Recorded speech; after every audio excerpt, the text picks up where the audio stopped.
Greetings, my peeps, and welcome to the All Things Basketball Podcast with your boy GD.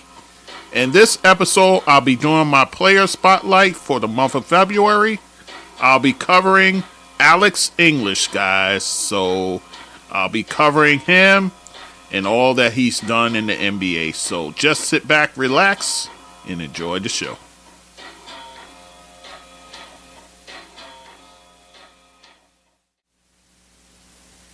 Okay, guys, it's your boy GD back with the All Things Basketball with GD podcast.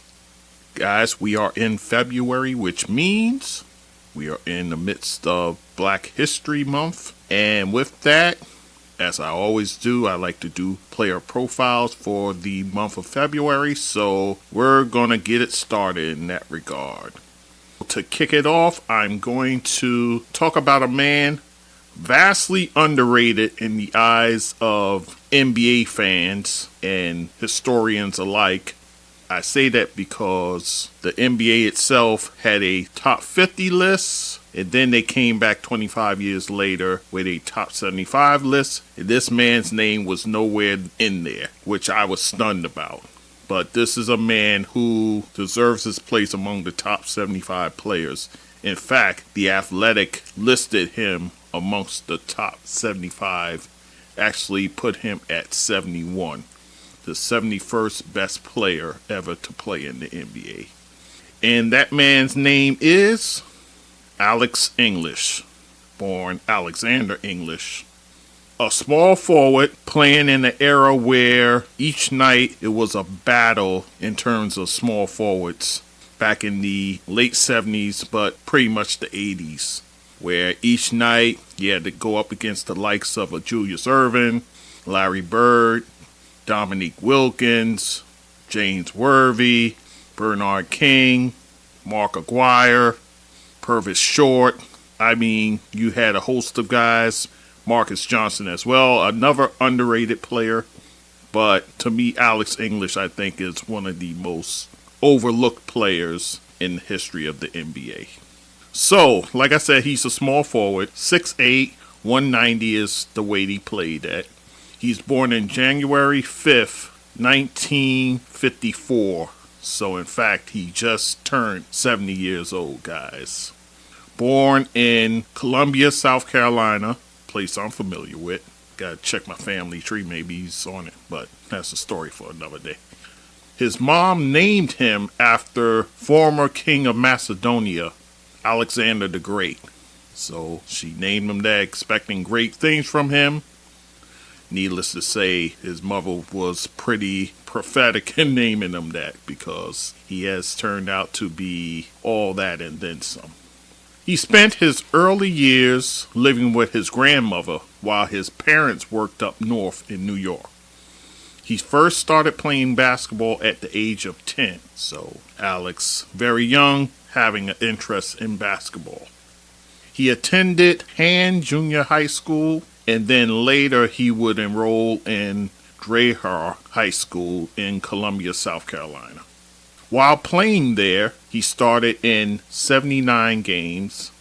He had a 31-point average as a junior, which garnered him national attention. In fact, after being recruited by over 100 colleges, Alex decided to stay local by attending the University of South Carolina, which is right there in Columbia. And this happened in 1972 that he would enroll in that college. Being coached by the legendary Frank McGuire, a coach who previously coached at places like St. John's, also the University of North Carolina, which makes for an interesting dynamic there. Alex saw his game develop and blossom under the tutelage of McGuire. He became the third African American scholarship recipient at the school. He started in every game during his 4 years at South Carolina. The record he amassed while playing there, 81-30, including 2 NCAA tournament appearances. I'll talk about his numbers at the school when I get to his accolades.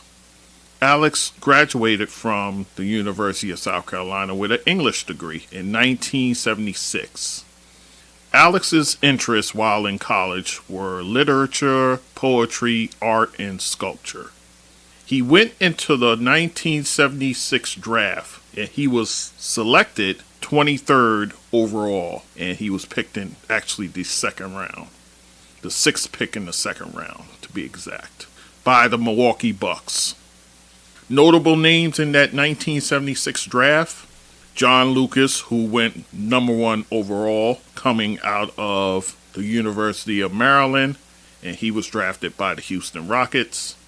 Adrian Dantley, who was drafted 6th, coming out of Notre Dame. He was drafted by the Buffalo Braves. Robert Parrish, picked 8th in that draft. He went to school at Centenary College in Louisiana, and he was drafted by the Golden State Warriors. Also in that draft, Dennis Johnson. He was also a second round pick as well. Picked 29th, playing for the University of Pepperdine, and he was picked by the Seattle Supersonics. And Mike Dunleavy, who actually was Alex English's teammate at South Carolina. He was picked by the Philadelphia 76ers, but he was picked in the 6th round with the 99th pick. So, Alex enters the NBA. He spends 2 frustrating seasons with the Milwaukee Bucks, mostly on their bench. He was playing behind the likes of Bobby Dandridge and Junior Bridgman. And actually, during his rookie season, he did appear in a slam dunk contest that was held on May 1st, 1977. And it was a contest between him and Mickey Johnson, who was playing for the Chicago Bulls at the time. Ironically enough, they end up teammates further down the road. I'll tell you all that later. And one of the judges in the slam dunk contest was Sam Jones, someone who I profiled on this podcast. But Alex would lose to Mickey Johnson in this slam dunk contest. But as I said, yes, 2 frustrating seasons he spent with the Milwaukee Bucks. And the first year he played behind Bobby Dandridge and Junior Bridgman. And then later, the following year, they drafted a rookie by the name of Marcus Johnson, with actually the 3rd pick in the 1977 draft. So obviously, Alex English buried under guys who the franchise saw more highly of. But Alex did show flashes in the playoffs in 1978, where he ended up being the 3rd highest scorer on the team. And he did that coming off the bench, guys. After the 1977-78 season, Alex would sign with the Indiana Pacers as a free agent. Back in that time, when you signed as a free agent, you still had to give compensation to your former team. And Milwaukee was given a 1979 first-round pick as compensation for Indiana signing Alex English. Oh, and they used that pick to draft Calvin Nat. I'll talk about Calvin Nat later. So, while at Indiana, Alex did show improvement. In fact, he finally became a starter. And in that first season for them, 1978-79, he started in 81 games, averaged 16 points, over 8 rebounds, well over 3 assists. He shot it from the field over 51%, and from the free throw line above 75% for him. Then the following season, he played 54 games for the Indiana Pacers, but he ended up getting traded, guys. He got traded to Denver, along with a 1980 first-round pick in exchange for veteran forward George McGinnis, who actually previously played for the Pacers back in their ABA days. The coach at the time, Slick Leonard, wanted to bring McGinnis back to Indiana, hoping to catch lightning in a bottle, which wasn't to be the case because McGinnis only played 2 seasons there before he stopped playing altogether with. But Alex goes to Denver, and at the time, Denver was coached by Donnie Walsh. Donnie Walsh, you may know of him being a Indiana Pacers front office person, GM, so forth. But at this time, he was a head coach for the Denver Nuggets. And also, he has a connection to Alex, being that he was one of the assistant coaches under Frank McGuire at South Carolina. So Alex really began to flourish in those 24 games that he played for them. Over 21 points per game, well over 9 rebounds, well over 3 assists, 1.2 steals, as well as 1.2 blocks. That's what he averaged in those 24 games for them.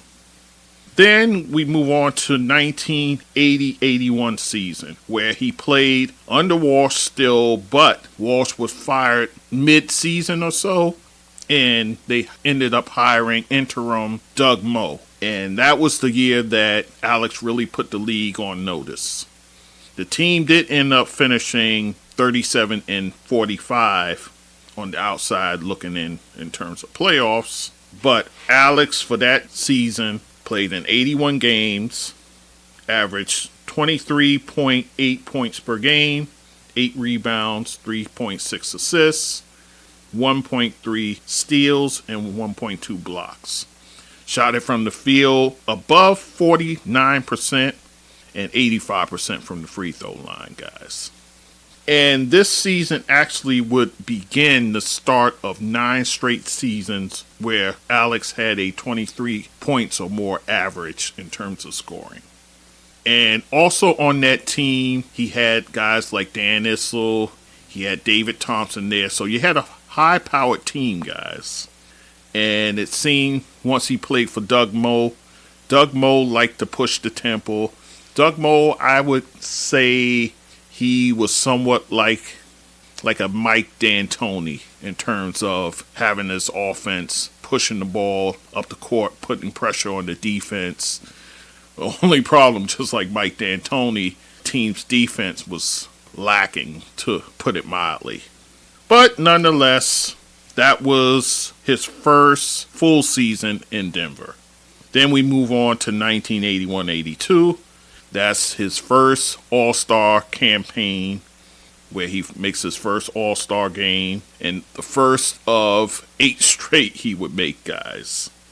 And in this season, he played all 82 games. He finished 4th in the league in scoring, averaging 25.4. Also, 6.8 rebounds, 5.3 assists, over a steal per game, and a block and a half per game. Shooting it from the field, a whopping 55%, actually above that, as well as 84% from the free throw line. The team that year finished 46-36, and they would make their first playoff appearance with Alex there. And they actually bowed out in the first round to the Phoenix Suns. So Alex English, his first successful campaign with the Denver Nuggets, where the team had a winning record, and he received his accolades in terms of making an All-Star game. And also that year, guys, he made second team All-NBA as well. Fast forward to 1982-83, his second All-Star appearance, his second All-NBA, making the second team. So he's done that twice in a row. He would lead the league in scoring this season, guys. 28.4 points per game, above 7 rebounds, nearly 5 assists, 1.4 steals, and a block and a half as well. Shooting it from the field, 51.6% from the field, and nearly 83% from the free throw line. His team would finish second in the Midwest Division at 45-37. They made the playoffs. They defeated Phoenix in the first round. They finally did that, guys. And then in the semifinals, they would lose to the San Antonio Spurs, led by George Gervin. So the Denver Nuggets getting a little taste of success in the playoffs there, at least advancing above the first round. Moving on to his 83-84 season, third All-Star appearance. Then he would be bolstered by the emergence of Kiki Vandeweghe. Alex English, he played all 82 games that year, 26.4 points per game, which was fourth in the league. His teammate, Kiki Vandeweghe, would average 29.4 points per game, finishing third in the league. So Alex, even on his own team, was second in scoring. 5.7 rebounds, 5 assists, 1.2 blocks, and a steal per game for him. From the field, shooting at nearly 53%, and from the free throw line above 82%. But the team that year, though, did not have a winning record. They were 38-44, finishing third in that Midwest Conference. They did make the playoffs, though, with that record, but they lost in the first round to the Utah Jazz, led by Adrian Dantley. But in that season, guys, they would make NBA history in what is the highest scoring game in NBA history. Although they were on the losing end, it was a game played against the Detroit Pistons, and this was played at Denver in the Nichols Sports Arena. That was their arena at the time. And this game was on December 13th, 1984. It was a triple overtime game, guys. But as I said, Detroit Pistons prevailed, 186-184. Wow, that's a lot of points, guys. And then, mind you, this was like in the beginning stages of the three-point shot being in the NBA. In that game, guys, you know how many threes they made between both teams? Just 2 3-point goals, and 1 for each team, ironically enough. Actually, they were 1 for 2 from the three-point line, both teams. So this is before the three-point shot kind of revolutionizing the game. Leading the way for the Detroit Pistons, Isaiah Thomas, a player I profiled. 47 points, 17 assists, and 4 steals for Isaiah. Wow. John Long, 41 points for him, 8 assists, and 3 steals. And Kelly Tripucka with a nice game, 35 points. For Denver, Kiki Vandeweghe with 51 points, 9 rebounds, 8 assists. Alex English right behind him with 47 points, guys. 12 rebounds, 7 assists. And Dan Issel with 29 points and 8 rebounds.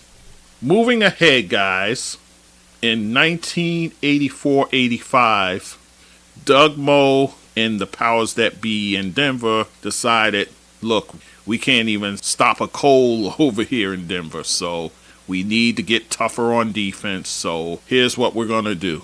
We're going to ship out Kiki Vandeweghe, and we're going to bring back guys like Calvin Nat, Fat Lever, and Wayne Cooper from the Portland Trailblazers, which is what they ended up doing. So for the 1984-85 season, which would be his 4th All-Star appearance that season, the team went 52-30. Their best record so far with Alex English in the fold. Alex for that season, 81 games he played in, nearly 28 points per game, 5.7 rebounds, over 4 assists, and over a steal per game. Shooting from the field, just about near 52%, and nearly 83% from the free throw line.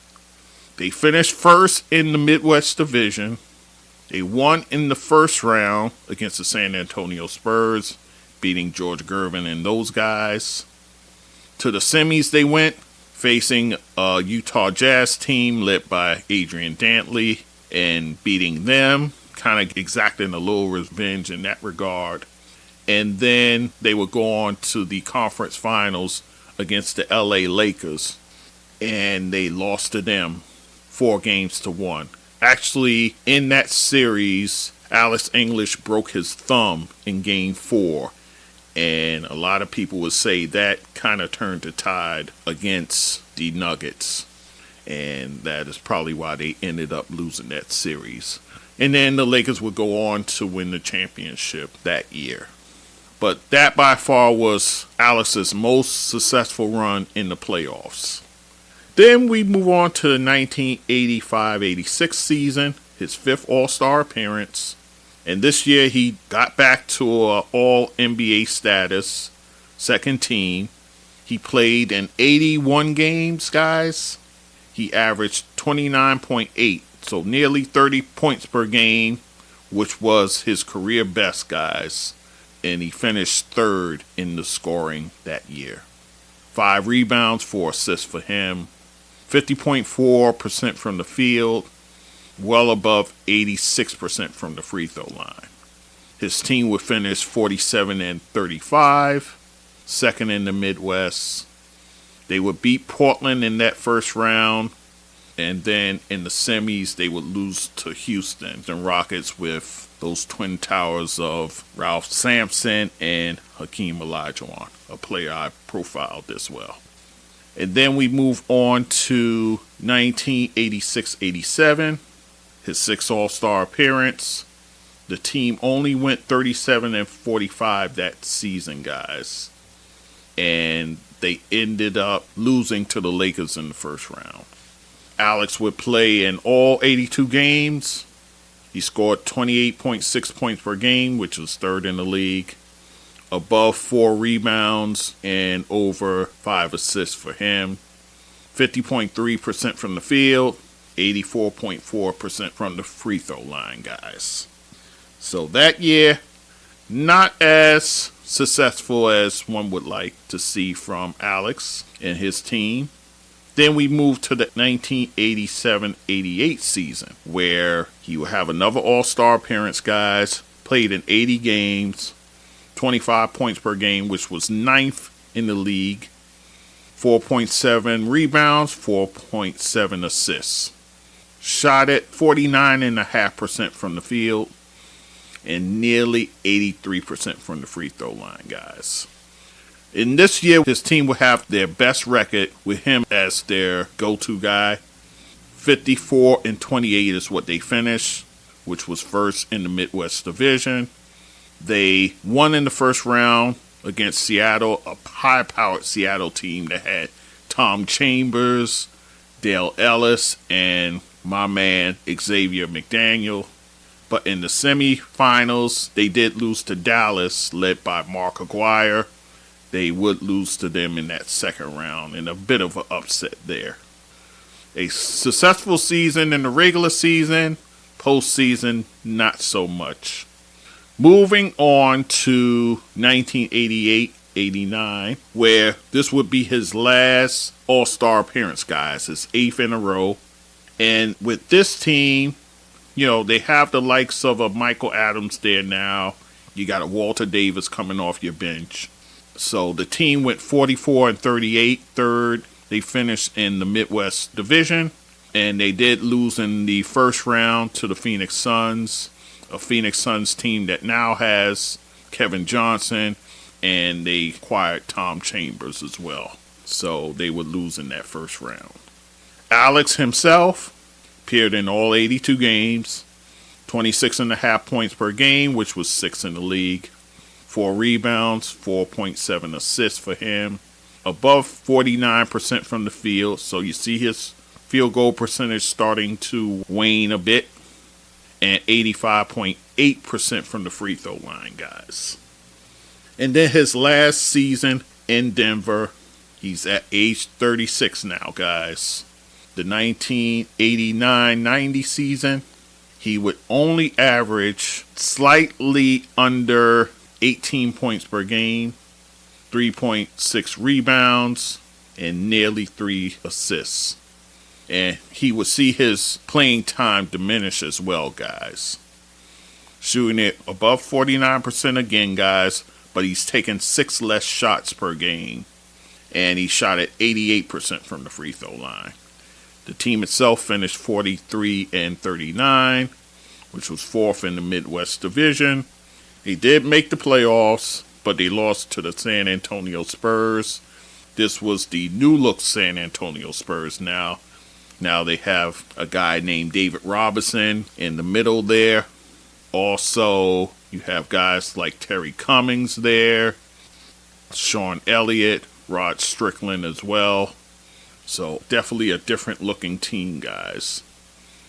But that would be his last taste of playoff basketball. Going into free agency that following season, Denver decided not to bring him back, which kind of left a sour taste in his mouth. So he ends up signing with Dallas in what would end up being his last hurrah. He saw a Dallas team with promise. They had guys like Roy Tarpley. They had guys like Rodney McRae. But that year, he was the backup to Rodney McRae. And also they had his former teammate, Fat Lever. That's what it was. But Fat Lever got injured 4 games into the season, and he was out for the year. And then Roy Tarpley, between injuries and his drug problems, he only played 5 games in and no more for the rest of the season. The team ended up going 28-54, guys. Alex played in 79 games.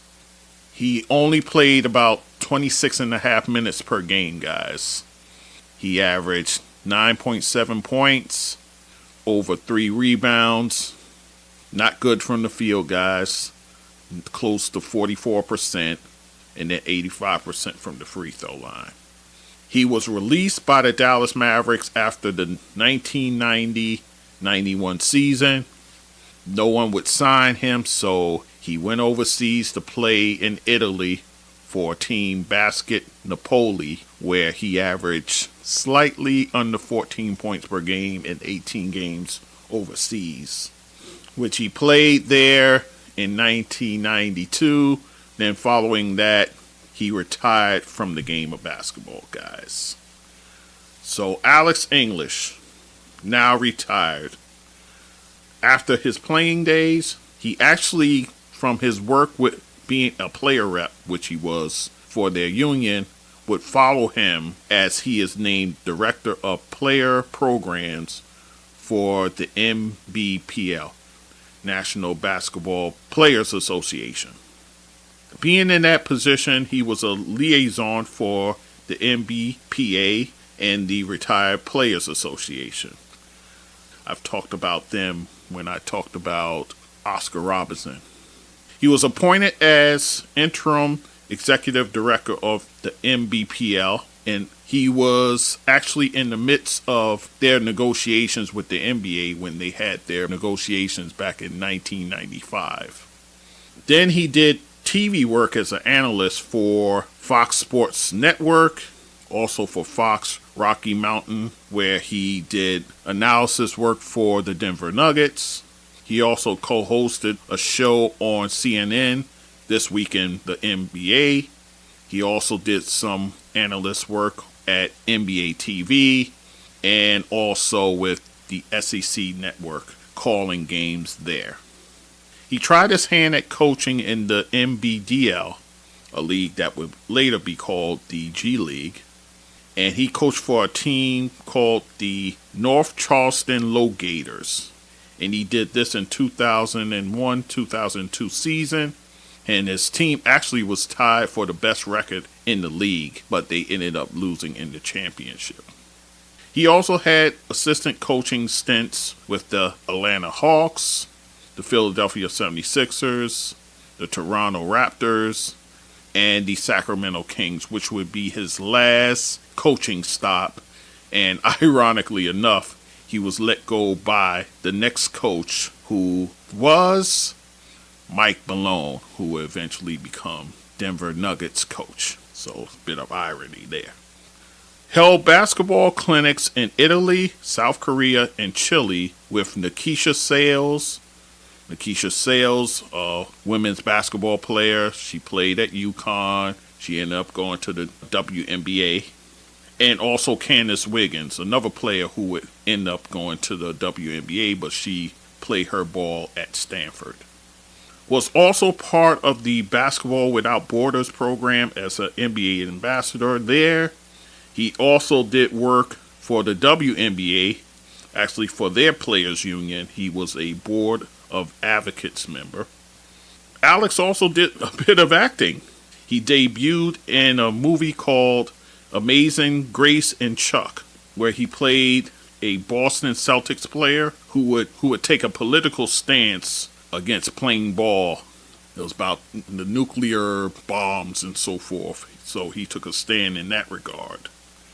He appeared in other movies as well, like The Definite Maybe, and he also appeared in a movie called Eddie with Whoopi Goldberg, where she was the coach of the Knicks. And actually, Alex in that movie, he was the Cleveland Cavaliers head coach. And he also did some TV shows as well, guys. He wrote poetry. I talked about his interest in poetry that he had in college. He wrote poetry. One of his favorite poets was Peter McWilliams. And Alex himself wrote nearly 300 poems. And some of them actually got published. And one of the names of the books was Sometimey Feeling Sometimes. He also had business ventures, including co-owning Wendy's franchises with his wife Vanessa. Also a company called Flick2 Limited. It was a sports marketing company. HoopLife.com, which was a website that provided basketball information. He had that. Green Smart Botanicals, which was a company that specialized in medicinal cannabis. So he's jumping in on that train there. And then also European Wax Center. He was a co-owner there, and they were based in Columbia, South Carolina. He's also the founder of a nonprofit, Let's Share Foundation, that he had in 1989. This was a foundation used to help children and families in need. He started out in the Colorado area, and then that ended up being moved to South Carolina. So that is it in terms of Alex English and all he did post-basketball. Let's talk about his accolades, and we'll just call it a day from there, guys. He was South Carolina's top career scorer up until 1999, when B.J. McKee would end up passing him. The total points he scored, 1,972 points. And he was the third leading rebounder for South Carolina at 1,064 rebounds. He was a two-time independent All-American in 1975 and 76. So in terms of the NBA, this is his career numbers, guys. 15 years. He played in 1,193 games. He averaged 21.5 points per game, 5.5 rebounds, 3.6 assists. He shot it over 50%, guys. 50.7% from the field, 83.2% from the free throw line. And in 1980-81, again, that would be the start of his 9 straight seasons of 23 points per game or more. 1981-82 season would be the first of his straight 2,000 plus points seasons. And he's actually the first player in the NBA to be able to tout those type of numbers, guys. And of course, the 8 straight All-Star appearances. He only had one scoring championship. He did in 1987-88. He won the J. Walter Kennedy Citizenship Award. And that goes to the person with the outstanding service and dedication to their communities. And it can be given to a player, a coach, or a trainer. So Alex got it that year. Guys, he would score the most points for the decade of the 80s. And mind you, he played in a decade with the likes of Larry Bird, Dominique Wilkins, Adrian Dantley, Moses Malone, Marcus Johnson, and Magic Johnson. And Alex would be above them all in terms of points scored. At the time of his retirement, he was 7th on the all-time scorers list. The names above him were Kareem Abdul-Jabbar, player I spotlighted, Wilt Chamberlain, Elvin Hayes, Moses Malone, Oscar Robertson, and John Havlicek. Alex would finish with 25,613 points for Alex. He set 31 Denver records, including career scoring, assists, games played, and minutes. His Denver jersey, his number 2 Denver jersey, retired in 1983. His college jersey, South Carolina, was retired, and he was inducted into the South Carolina Hall of Fame, and this occurred in 1988. He's been inducted into the Naismith Basketball Hall of Fame in 1997, and then in the College Basketball Hall of Fame in 2006. His high school jersey, number 22, retired in 2020, and just this year, guys, he's one of 4 recipients of the National Civil Rights Museum Sport Legacy Award. He was one of 4 people. The other 3, Renee Montgomery for the WNBA, Calvin Hill, the father of Grant Hill, who played in the NFL, and Ozzie Smith, who played Major League Baseball. So those are your recipients there. And just this year, he was a keynote speaker during the Martin Luther King weekend. He was keynote speaker there for an event as well. So, Alex English, we salute you, Alex, for all you've done in the game and outside of the game, helping to grow the game overseas as well. All your business acumen and all that you've done for the game of basketball. We salute you, we give you your flowers, and say job and career well done. Alright guys, so that is it for this episode. Next time you hear from me, week 15 guys, it's packed and loaded with a lot of content guys. A lot went on, so I'll be here to bring it to you, alright? And then guys, as always, you know how to get in contact with me. Leave your reviews, guys. Leave it on the website. Leave it on YouTube. Leave it on Apple Podcasts as well. Like the videos wherever you see them, whether it be YouTube or anywhere else. All right, guys. So with that said, I thank you for listening as always. This is the first of 4 player profiles I'll do for the month. So just stay tuned and I'll let you know what's coming. All right, guys. With that said, I thank you for listening, and we'll talk soon. Take care. Hello, my peeps. Thank you for listening and supporting the All Things Basketball with GD podcast. You can find us on our website, allthingsbasketballwithgd.com. You can also email us at thatsportsdudegd@gmail.com. Also, listen and watch us on YouTube, All Things Basketball GD. Hit the like button when you see our videos. Also write a blurb about our show. You can listen to us on all podcast platforms, including Spotify and Apple. Leave a review for us at Apple. On the website, you can support us by hitting the Buy Me a Coffee button, support on Anchor button, or donate on PayPal. You can also support us by our Cash App, GD That Sports Dude. Once again, I thank you for listening and supporting the show, and do take care.